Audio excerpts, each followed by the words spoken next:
Hi, this is Lesson 39, Discounts. Today we're going to use proportional reasoning to solve practical problems that involve discounts and sales. When we're talking about a discount, we're talking about a lower price that we're going to pay in the end. So how do we determine that? Well, there's a discount rate. So it usually tells us in percent form the rate that we want to take off, the percent we want to take off of whatever we're purchasing. The amount of that discount then is subtracted from the original amount.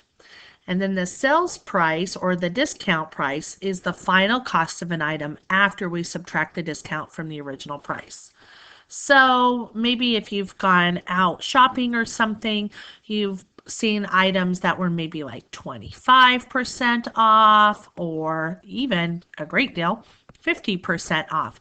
So we want to calculate these values of the original value, and then we're going to then subtract that value from the original to get a new price, which would be lower. Go ahead and pause the video and copy this into your flipbook under the discount section of your flipbook.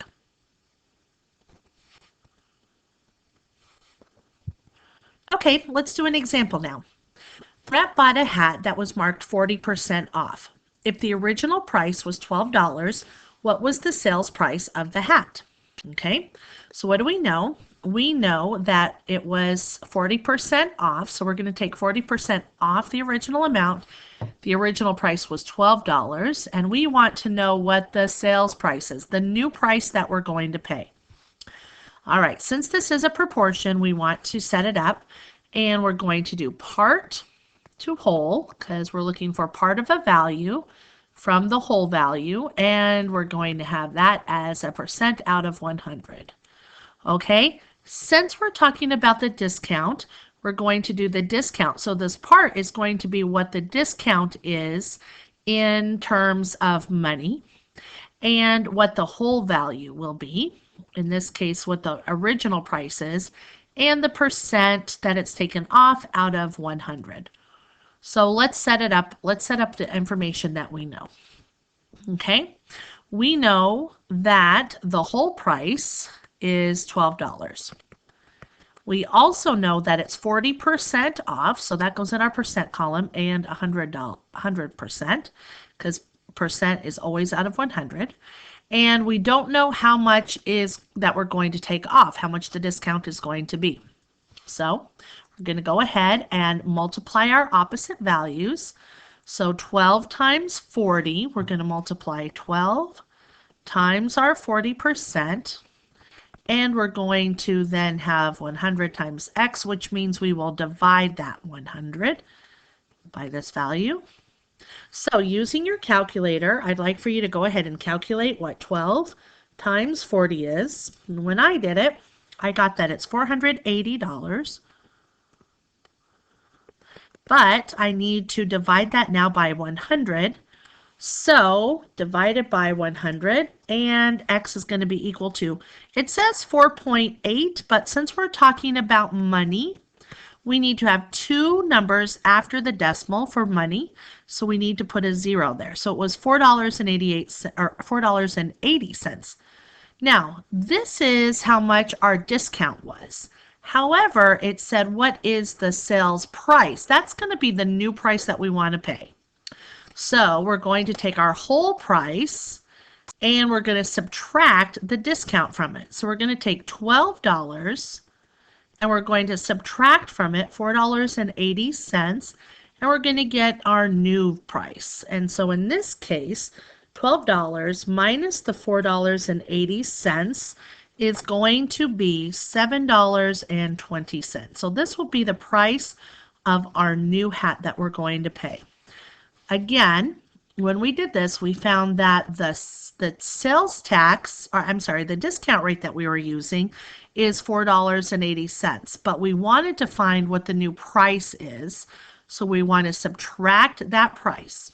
And we did that here, $12 minus $4.80 to get our new price that we want to pay when we go to the cash register. Go ahead, pause the video, and copy this under your example section for your flipbook under discounts.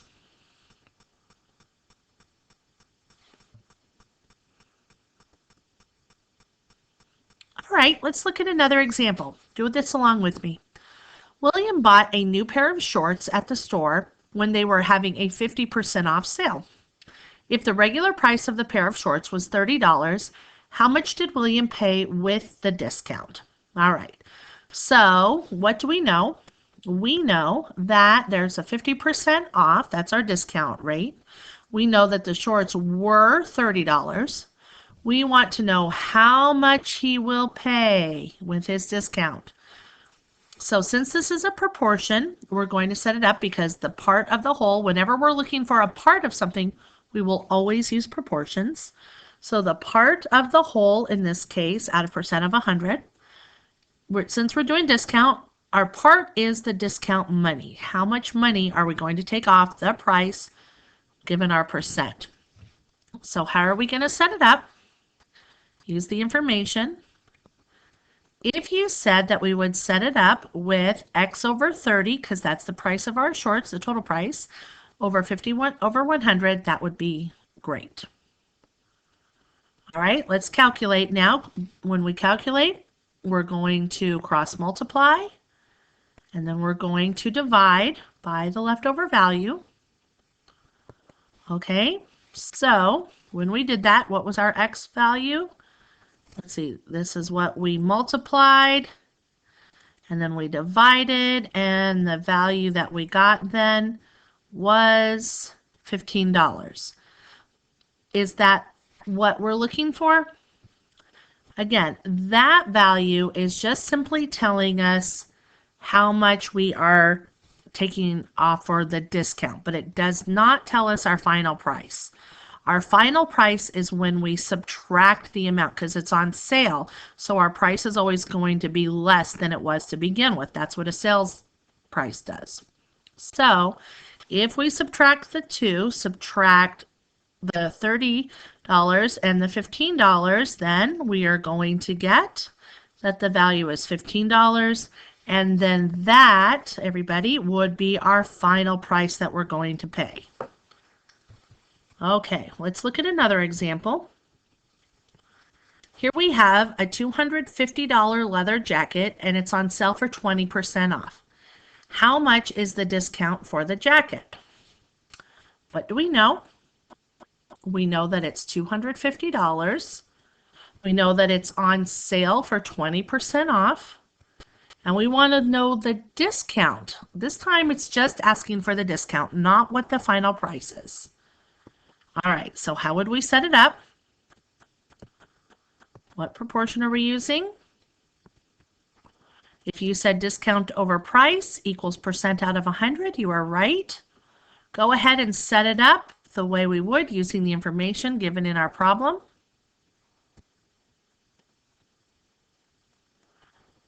If you said that we have X over $250 is equal to 20 over 100, you were right. Good job. Excellent.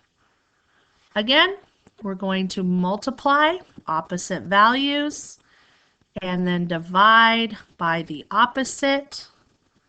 What's left over? Once we do that, we get that our discount price was $50. So this, again, is the price that goes right there. Is that the answer to our question? Our question was, how much is the discount? And since the discount was this value, yes, that is our final answer. So $50. Good job.